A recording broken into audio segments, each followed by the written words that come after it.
G'day guys, and welcome to another cracking edition of Investing in the US. I'm your host, Reed Goosens. Good as always to have you with us here on the show. Now, today we're actually coming to you from, I wouldn't say live, but we're coming to you in person from Denver, Colorado. And I have with me, sitting next to me and across the room from me, Chris Lopez. How you doing today, mate? Doing great. I'm excited to do this, Reed. I'm super excited. I'm super excited to be here in this incredible gym. I was going to say gym because you were working out earlier. Incredible studio. Gives me a little bit of studio anxiety that I don't have as nice a studio as you. But for those people who don't know who you are, I'm going to introduce you here.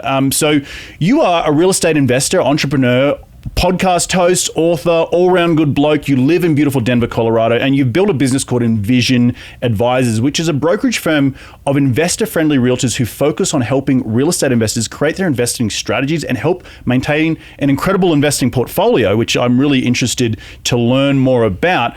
But to top it all off, you are also the host of a new podcast coming up, and I'm going to talk about this in a little bit, called Tribe of Multifamily, hosted by the Bigger Pockets platform. So where you interview other awesome go-getters in the industry about their multifamily experience. So I'm really fortunate and grateful to have you here on the show to be in this incredible studio.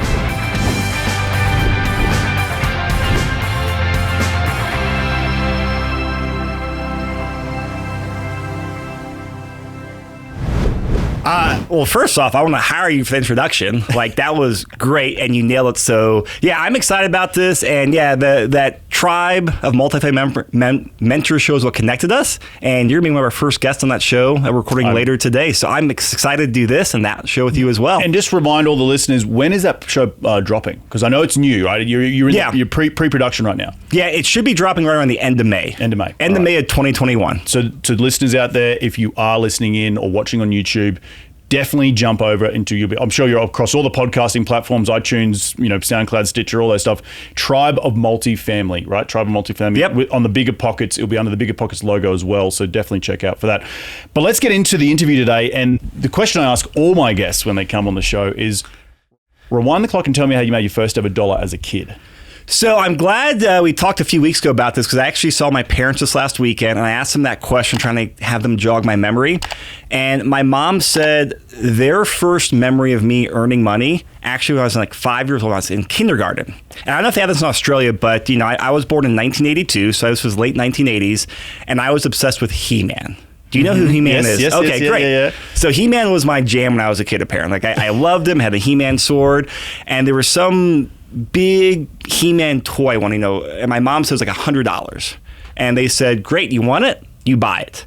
And so I started, doing chores around the house for $1 or whatever it was at the time, $1.50. But I have very vague memories of this, but my mom said I spent 4 months and they set me up a piggy bank, and I would just get that 50 cents, $1 every time I vacuumed or did whatever, and just put it in there and save like $110 to buy this He-Man thing when I was 5 or 6 or 7 years old. Wow. So that was my first memory of doing work to earn money and then using that money to go out there and buy something I want. That's awesome. And I remember He-Man, he was like caveman / sword.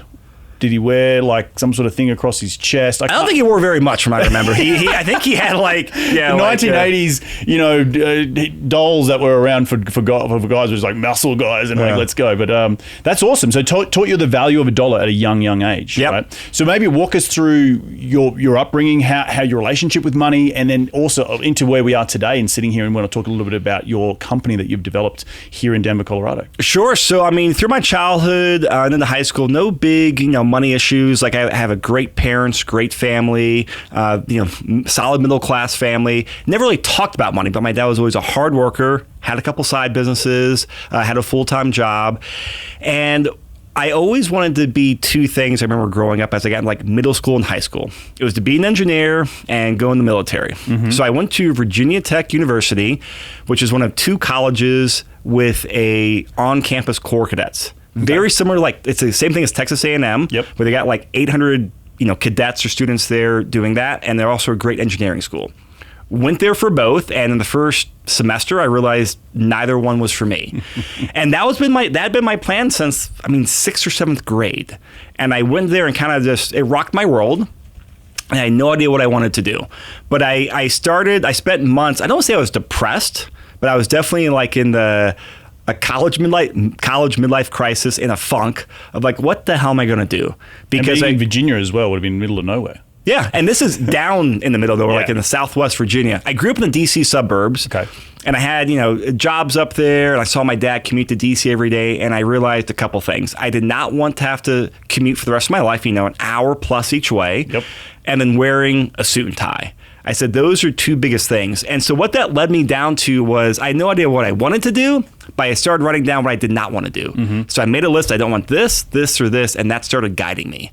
And then someone along the way gave me a copy of Rich Dad, Poor Dad, which I know you read that book. It rocked my world. I was like, wow, there's investing. Wow, there's entrepreneurship. Wow, there's all this amazing stuff. And that was sophomore year of college. Wow, that's early. Yeah. That's because some people read that book and it's too early for them, right? They're too busy partying and like, I want to figure it out. And I just, chasing girls or chasing guys, whatever it is. So that was an early, gift, I want to say, in your career. It was actually, I would say, a recruiting tour, because someone from Amway, Amway Quick Start, they're a huge network. They gave it to me. Joined Amway for 3 months. Great experience. I think I made $18 from selling my mom a pity product, or she was a pity customer. Some toothpaste. It was actually soap.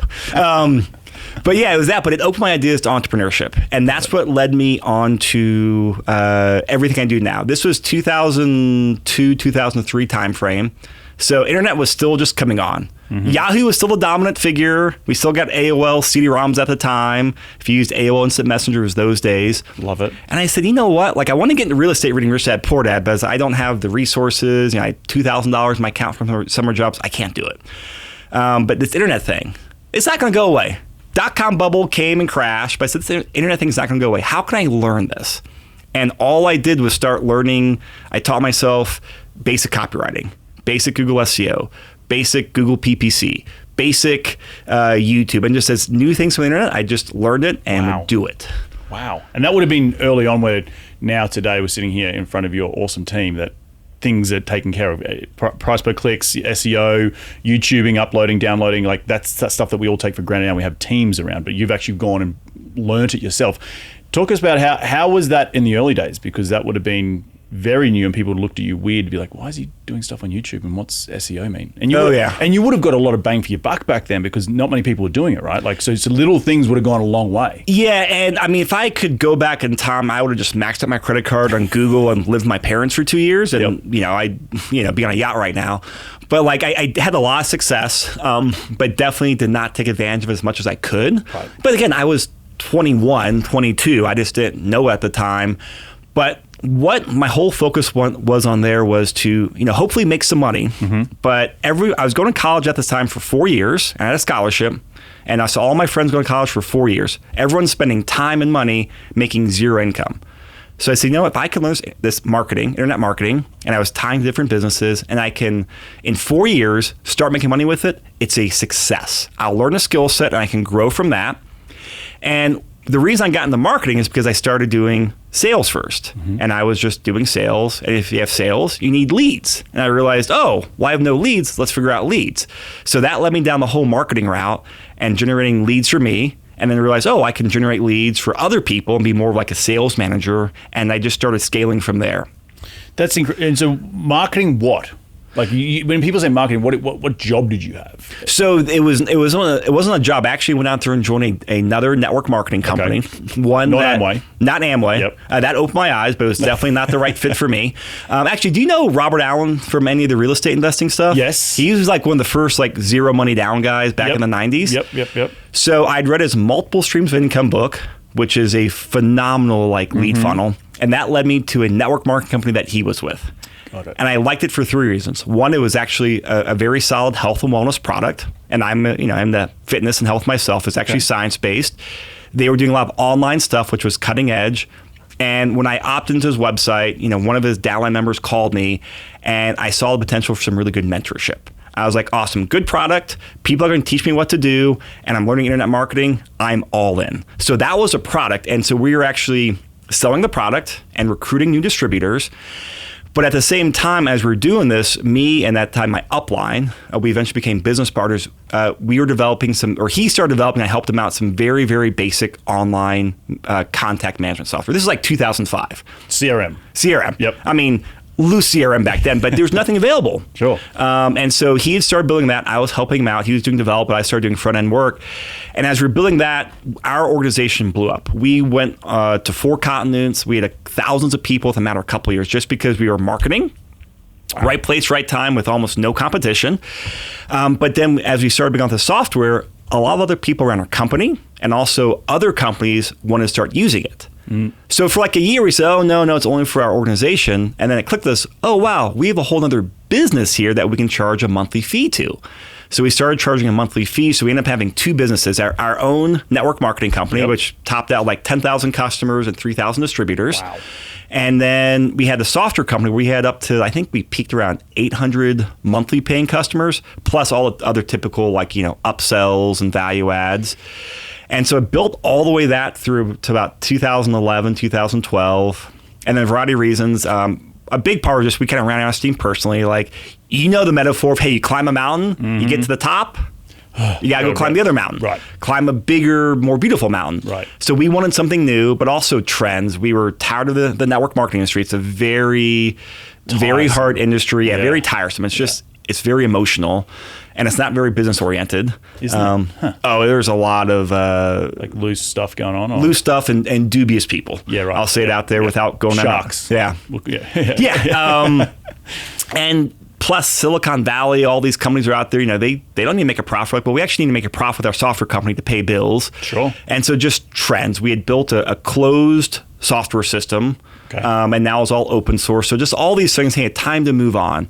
And Did you exit successfully? No. Okay. That was something I learned. There was no exit strategy. Yeah, it was too much built around me and my partner and too tied to our network marketing company. Got it. So, I still make residuals today from the software and the company.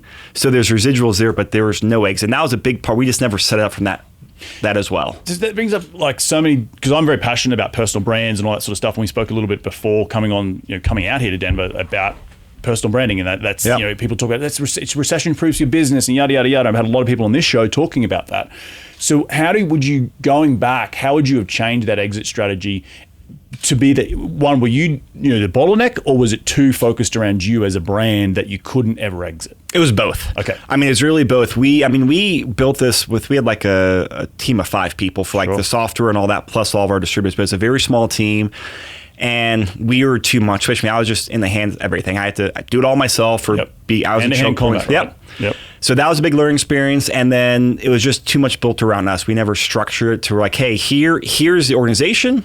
I'm using my hands, on the right hand side. Here's us on the left side as people and brands. Sure. So it was just managing people, and we were just all too intermingled. Got it. So what would you change differently then? And looking at, like, we're sitting here and we're talking about bigger pockets and all these other stuff. What would you change looking at some of these other brands that we all know about, that, and we know the face of those companies? We talk about bigger pockets because it's just been in the background here.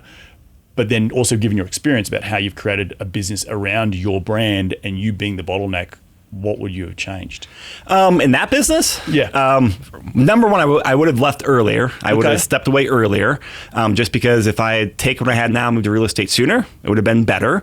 I was also tired of it. The biggest thing is I would have just scaled up better. I would have removed myself and outsourced it. And that's a big thing I've kind of focused on now as I've gotten into real estate was, I don't know where I learned this from, just, numerous people. I think Gary Vee's got the best quote on there, just, focus on your strengths or double down on your strengths, and just focusing on that. Hey, what am I really, really good at? And just put all my attention on there.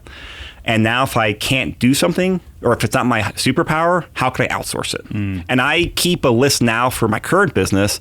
It's all in my note-taking system. It says, it's a 4-letter word of stuff that I can't do, don't like doing, or how can I outsource it? And whenever I run into something, or I'm like, oh, wow, this project's delayed because of me, I make a note in there. Yeah, right. And then once a month, once a quarter, no rhythm there. I just look at it, I'm like, okay, this I can delegate, this can delegate, this I can outsource, this I need to hire someone new, and I go through that. And that's helped me tremendously with scaling. Yeah, right. Yeah. So let's pivot to what you've done today. We spoke about your former California resident, where I live. You now live here in Denver, Colorado. Beautiful Denver. It's a beautiful day outside. What are you doing now with your current company? Because it is very interesting how you've done a niche in and around developing real estate advisors or brokers to help real estate investors achieve their dream. want to talk a little bit about that? And I know where I want to tie this string back to your upbringing, because I think it's going to be quite powerful, because that's what you're good at, right? You talk about your superpower, which is marketing and online stuff, which I'm, being a structural engineer, sort of over my head. But I want to hear a little bit about that. Sure. So, I mean, when I transitioned out of business, I was living in California at the time. I was remote, but my wife was finishing out her vet school. And then she had a couple years of doing some internships down there. So I was just working remote and we'll get into real estate. So I started figuring, how can I get into real estate? I joined the commercial brokerage in actually Torrance, California for 3 months. Realized that was not for me. I was like, hey, I can make 300 cold calls a day, but can we market? Nope, cold call. I was like, okay, well, that is an outdated, stupid system. So I pivoted from there, and I just started getting on Google, led me to Bigger Pockets.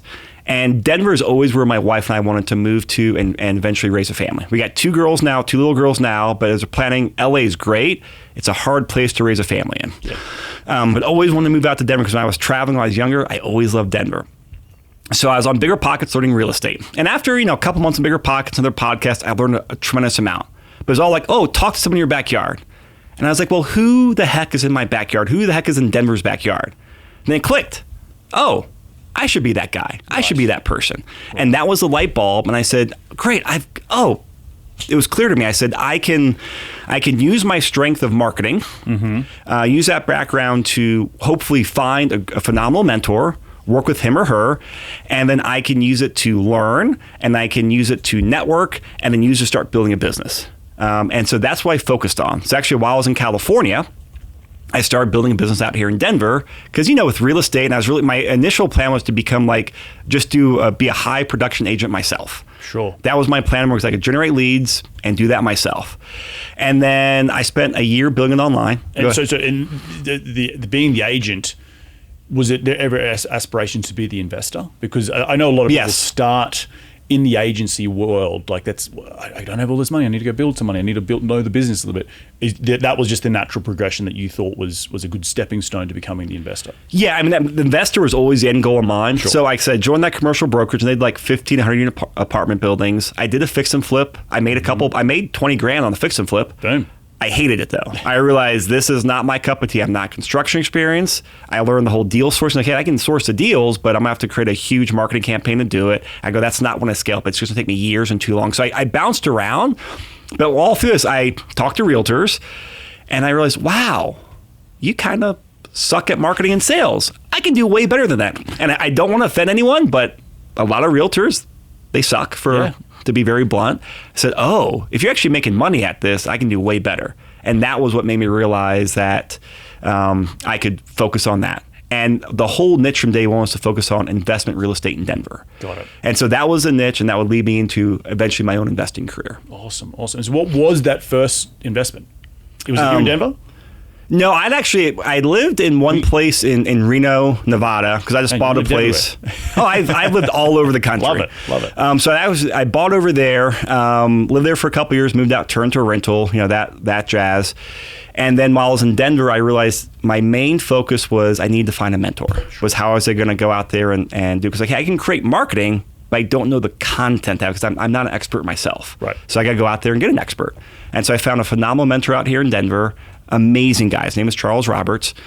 And because I started cold calling brokerages, I started Googling Bigger Pockets forums. I found 3 brokerages in Denver that looked like had some type of residential investment focused. And Your Castle with Charles Roberts was one of them. Okay. Got in touch with him. Long story short, we hit it off. And within a couple months, I was out here flying every month, learning from him, spending a week in his basement, and just spending, I was like, dude, I'll drive you around and just be around you, listen to phone calls, just that I was a sponge. It was amazing. But I started building a website. I started using Charles to create some online courses. We started a podcast. I was like, let me just start all this stuff with the whole idea of let me be that layer in Denver of when people go onto Google or podcast or YouTube, let my name pop up. Yep. Because everyone's an invisible customer now. We all go to Google or Instagram or YouTube first before we ever opt into to get a free ebook or whatever. Or understand who they are. Yeah. Right. Yep. And so if I could just parlay that, and so Charles allowed me to do that, and we've just grown from there. It's been amazing. And you talk a little bit about social proof, but your whole niche being to niche till it hurts and being the local expert rather than being a trick of all trades but a master of none. How has that helped, and what advice do you have for someone out there looking to build that brand in and around whatever it might be, whether it be starting real estate or actually starting a business, to be the quote unquote local expert? So two things. It's definitely niches are enriches. Like pick one niche and dominate it, but go local. I think there's such a great opportunity for all around the country to go local. There's so many amazing national podcasts, but there's very few local podcasts. And I remember I would go back and when I was doing my keyword research on Google Keyword Tool and all that stuff, every tool came back and said, "Oh, this is not a profitable niche. It's not. There's not enough traffic out there." Sure. But I was like, you know what? But in the long run, if I can be that guy and with the margin on real estate deals, either as a broker or as an investor, the margin is there. And it's all about networking. As if I can be that guy or be that source, it's got to be profitable at some point. That was my gut. And people, people I met with, different marketers, they were like, "Don't waste your time on there." And I was like, well, thank you. F you, I'm gonna do it anyway because it makes sense to me. Because everyone's, back then everyone was using Yelp. It's all going local, hyper local. Right. So going hyper local with providing amazing value, I think is an amazing play for whether it's brokers or other types of investors or whatever, syndicators, whatever it is. I think if you can go hyper local, I think there's an amazing play right now. And I've got the proof to show it. Right. Our Denver Real Estate Investing podcast, we're at episode 270, 280 right now. We're at like 215,000 downloads. Wow. Which Which isn't a huge number for podcasting, but when 80% of the listenership is in Denver and Springs. And when it's called the Denver Podcast Show. Yeah. I'm not great at branding, but I'm very good at like obvious things, but it's all the right people. Sure. It's not a huge amount, but it's the right people. And that would then, and I like what you said before, that there's margin in everything you do, whether it be in the brokerage or in the investments. So trying to just participate in either side or both, and then thus creating a platform in and around creating all the inbound leads. That must be extremely valuable to then for understanding as an outsider myself going, "Oh, I can't buy in Denver because the cap rates are 4%, but you know where the value is, you know where the path of progress is, you know where those needle in a haystacks live because people are coming to you as the expert," right? Yep. And the great thing is, this from running your podcast is, people listen to you, and when they reach out to you, they're ready to work with you. Exactly. They're like, "Hey, I got some questions. I want to work with you." And it's a very high qualified lead, and it's usually a great personal fit as well. Because they're like, if they listen to my podcast, they either like me or don't like me. Right. They generally don't reach out if they don't like me. Right. So it's a great filtering process in there. But like the clients or potential clients that reach out, they're number one, they're like great people and they're great clients to work with. It's such an amazing win-win-win. I could imagine. And so talk to me about the brokers now that you've created who help investors get started into the multifamily, single family house hacking. I know you're very big in house hacking. Yep. How have you trained them to be that little bit of a differentiator in the local market than not just being the average broker? Like, here's a house and I'm gonna get my commission and good luck. Yep.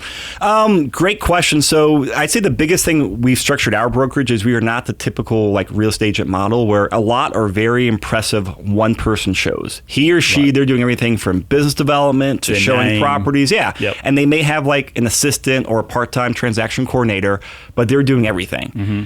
And it's number one, you can't scale that way. And number one, you can't be great at everything. And like I said, I started, generating new clients when I was still living out of state in California, and Charles was actually working them with the idea when I came out here, I would become an agent, do it myself. Well, I started doing it and I realized, wow, number one, I don't really enjoy it. And number two, I'm not good at it because all my focus has been on education and content and helping people do strategies, not the contracts negotiating. I can learn it, but I got people with 5 or 10 years where they can't biz dev. Right. I can. So from that way, we focus our organizational structure on play to your superpower, play to your strength. Like I'm great at educational content. I'm great at helping people create their strategies. I'm great at helping people realize, you're not going to get an amazing cash flow property like you would in the Midwest or another market, but here's how you can buy a really good property in the current market conditions. And so getting people around there, and then the agent takes over when it comes time to show properties and put in contracts, negotiate. So all my attention is on the client with their strategy. All their attention is on helping the client find the property. They don't have to worry about business development. Yep. They don't have to worry about all this back-end stuff. We've got a full back-end like transaction coordinator team.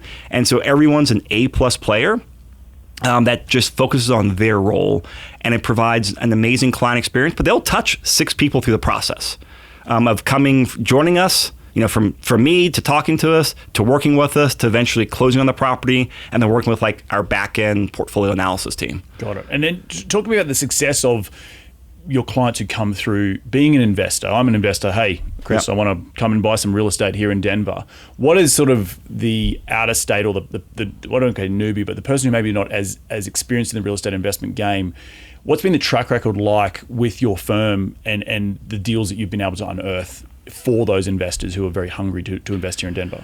Well, I mean, it's been very good. We can take some credit for it, but also, I mean, Denver, like I say, it's just, if you bought anything, you basically look like a pretty good investor. Right? Yeah. So, I mean, and that's been a big part of things. Hey, don't get fixated that this is a 4.9 cap rate versus a 5 cap rate, like your metric is. Just Denver's growing, buy into it. Right. No, people have had great success, and we always tailor it towards what the client wants.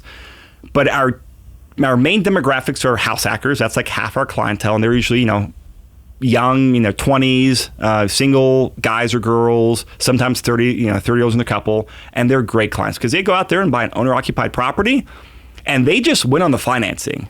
You're buying at 5%, that 3% interest rate, you kind of win no matter what. Sure. As long as the market keeps, going up, yep. which we expect it to. So we do a lot of clients on there. Either half of our clients, majority of our clients are people that they have careers. They maxed out their 401ks, they maxed out their brokerage accounts, but they want to buy real estate. And so they got a job or business, they got a family, and they just want to go out there and find a good deal, but they're not going to be like fully hands-on. They're not looking out for like the amazing deal of the year. Mm-hmm. So all those clients, we help them come up with their strategy. We help them figure out, hey, here's your budget, but also, hey, here's what you need in financial reserves. Buy a property, use leverage, but keep cash in the bank because it's a matter of when, not if, matter of when SHIT hits the fan. It happens on every investor. It eventually happens. Yep. Might be your first property. You can swear on the show, don't we? Okay, I don't know. Yeah, okay. Go nuts. So might be your first property, might be your 10th property. But sometimes the brand new person, their first property, crap, the basement floods. Yep. Sorry, it just sucks. But so we prepare our clients like that. And they've had great success because we try to teach them going their eyes wide open. Yep. And of course, all the content we do on the podcast helps them be like mentally prepared for what to expect in the Denver market.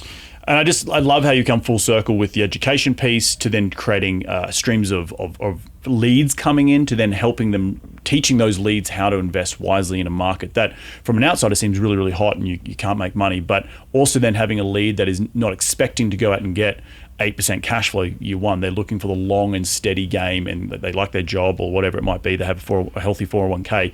So I like this sort of coming full circle of all that sort of stuff. So I guess what's the future hold right now? Like you've got all this stuff. We've walked through your story. We'll walk through how good you are at marketing and creating all these systems. But what does the future hold for you and your companies in the next couple of years? I'm like a kid in a candy store right now. How it is when things happen, it all happens at once. So we've expanded the brokerage down Colorado Springs. Again, we just started a Colorado Springs podcast, use our infrastructure. Sure. We're expanding to other Colorado submarkets because we got the infrastructure in place right now.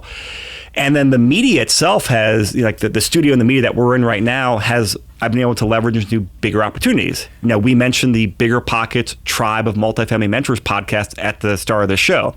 Well, us being local, us actually doing some of the deals with guys at Bigger Pockets, having that relationship has led to us having this amazing opportunity to help Bigger Pockets start doing more niche content on different niches. And so we've been very fortunate to help them start building out the multifamily niche, me and Terrence Doyle. And that's an amazing opportunity because same thing that the Denver podcast did, I get to learn, I get to network, but the two cherries on top is it's with Bigger Pockets. Sure. And I get to have amazing people like you, Reed, fly from LA into Denver to record with us in our Denver studio because we're all in person. I get to meet amazing people like you and other top producers around the multifamily industry. What does that play out to in 5 or 10 years? What does that bring into people wanting to invest here in Denver? It's going to be very big. So that, and the last thing that I'm really passionate about is what we're calling our portfolio analysis. Okay.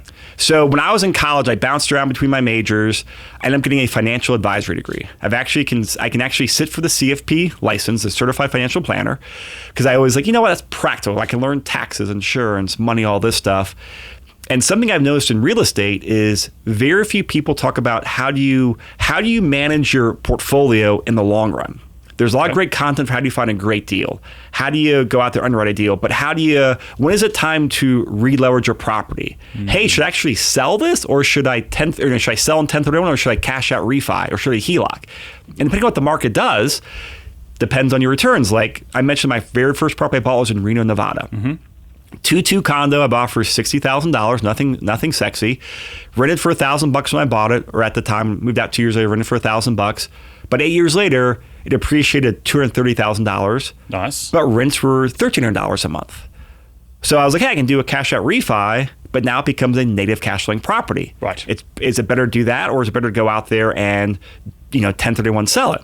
In that case, it was 1031 sell. So I've been able to blend in like financial advisory. And I am not great at like short-term success. I mean, you said on some of your podcasts, people who's overestimate can do in 1 year, but underestimate can do in 10 years. People in compounding of interest, whether it's stock market or real estate, they underestimate what 10, 20 years plays out to. 100%. So this is basically financial advisory for real estate investors. And you've got your CFAs? No. You haven't got it? You're studying for it, you said? No, in college, I have a degree. Got it. I can sit for it. And you? No. Good. And I'm not going to get it. Good. Because number one, I don't like the business model. And number two is I've talked to so many lawyers and groups. It just adds another complexity to it. Because what it's come down to, if we only talk about really, real estate, we're not talking stocks or life insurance, we don't need to be licensed. No one gives me a clear answer on here, but I'm like, hey, no one says we can't do it. So we're just going to start doing real estate. The one area that we have to be careful on, if we do discuss, certain syndications or, offerings, those are securitized assets. Yep. But since we're more talking to people, here are options on your property, we're plugging the spreadsheet, here's advice, it's pure consultancy. Yeah. So that's something I'm very excited to build out, and just blends into more client value add to our brokerage here. Because our clients, great, come with us, join us, help you do your strategy, and we got the ultimate client retention to help you optimize your portfolio. Right. I love that. And seem like you're picking up the crumbs, right? You start with one thing, you start with a podcast, you start with niching, you start then with the leads coming through. Those leads turn into, well, hey, hang on, let's fill this gap of brokerage for investors. Oh, but wait, hang on, they need to be maintaining this portfolio over a long period of time. I need to create this other stream of business. Yep. And that's the beauty to me of creating businesses. It's actually business ecosystems.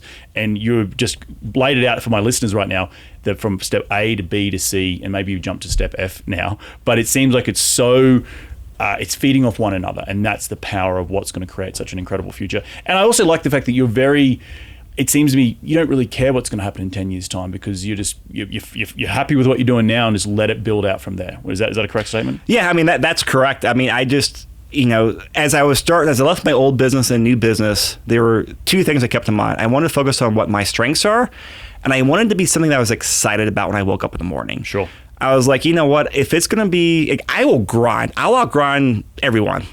I'll be up there with the top grinders. But if it's something I can grind towards, I love, and there's a future toward, I will grind. But if it's just I'm gonna grind, I don't enjoy it, that's got a short shelf life, and that comes across in your work and your passion. So I was like, if I can do what I love, and actually a lot of this feeds back into myself, like, I am not the most successful investor in Denver or anywhere in the country, but I'm learning a lot, and it all feeds on myself. And the portfolio analysis was that I was like, hey, I need to figure this out for myself. And I did a few podcasts.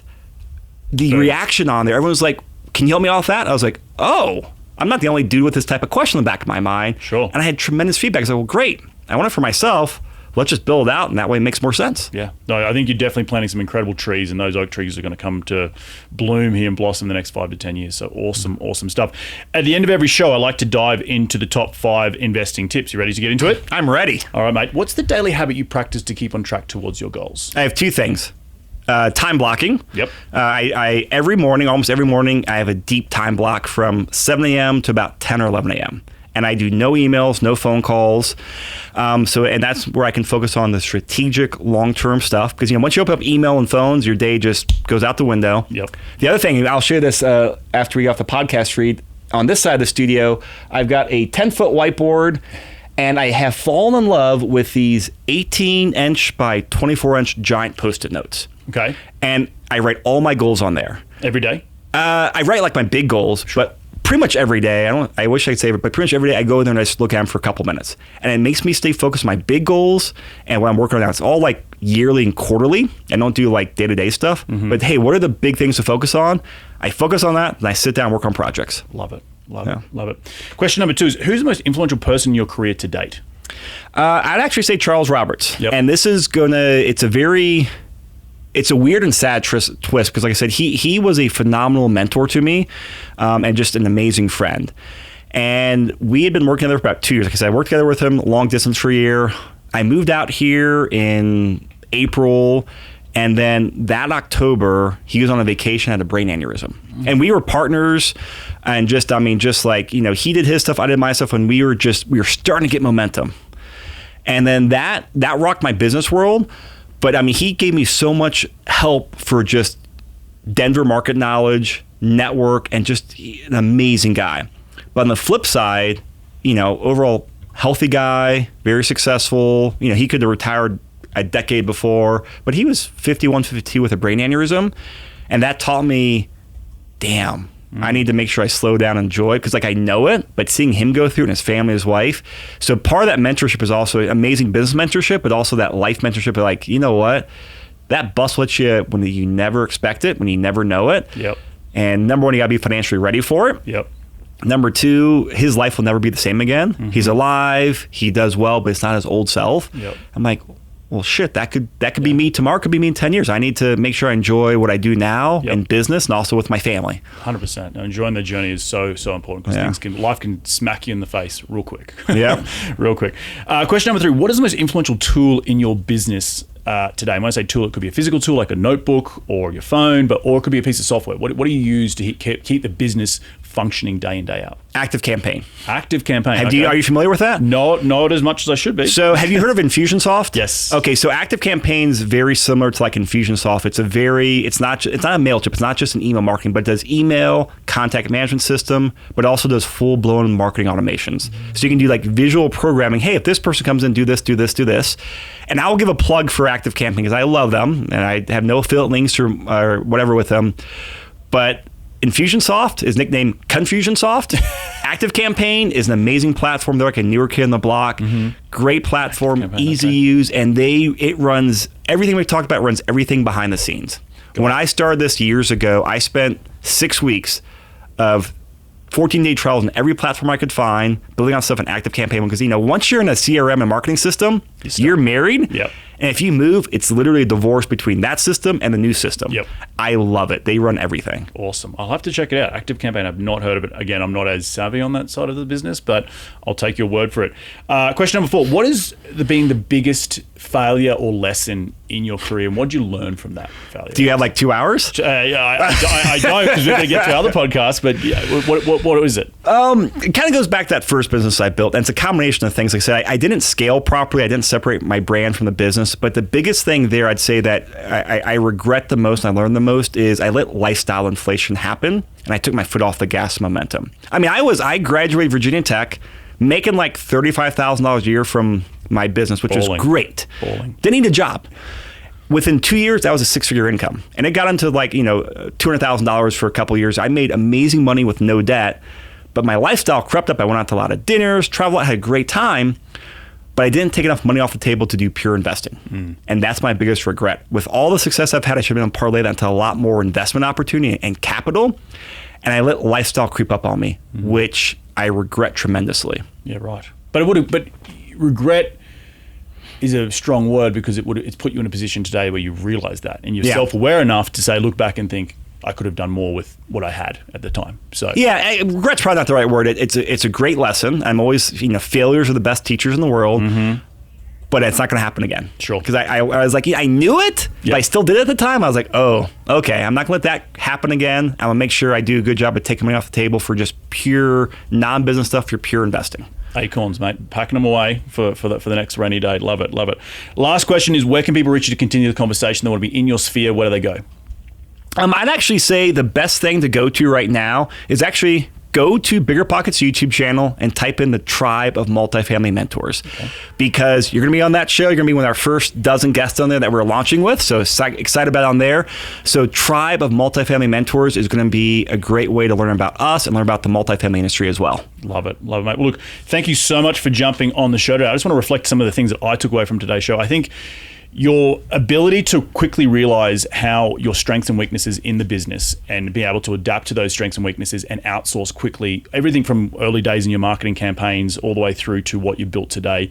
I do love your stories of picking up the crumbs I said earlier about picking up the pieces, starting something and figuring there's a need in the market for what you're providing, and then going out and creating that product, and then bringing it all back around so it is feeding from one to another and becoming full circle. So I think they're being the biggest lesson I took away today. And I did love what you said earlier about separating the brand from the corporation, and that being such a major lesson in your growth, because so many people want to have a personal brand, but they don't really think about the exit options in the future. And being the bottleneck in your business can sometimes, it feels great when you're doing it, when you've got all the energy, but after a period of time, you still get burnout. And we all suffer burnout after. We're humans, we're not robots. So did I leave anything out? No, actually, I'm going to give you a compliment, Reed, because one of the things that sparked my, I got to get this going again as I was getting prepared for this podcast and our Tribe podcast was, I liked how you separate out, you got reedgoosens.com. I was like, damn it, I need to get that old domain going in for my name. I was like, I gotta make sure that's going on. So that was a great reminder of just seeing that you're doing. I was like, damn it, I need to up my game on there. Well, it goes back to the personal branding, right? Like, people invest in me first and foremost, and the deals are kind of second. Yep. They'll come to your business because they like the platform you've created. Hey, I like what Chris is doing. And you mentioned earlier, people who don't like it aren't going to reach out. That's fine. You're never going to talk to those people, right? You only talk to the people who resonate with you, and I think that's so popular, so important in creating a personal brand. So awesome, mate. Look, thank you so much for jumping on the show. Enjoy the rest of your week, and we'll catch up very, very soon. Thanks, Reed. Well, there have another cracking episode jam-packed with some incredible advice from Chris. Remember to go over to the YouTube channel and check out the Tribe of Multifamily Investors on there, because it's going to be a cracking new podcast that's launching here with Bigger Pockets. We're going to do this all again next week. So remember, be bold, be brave, and go give life a crack.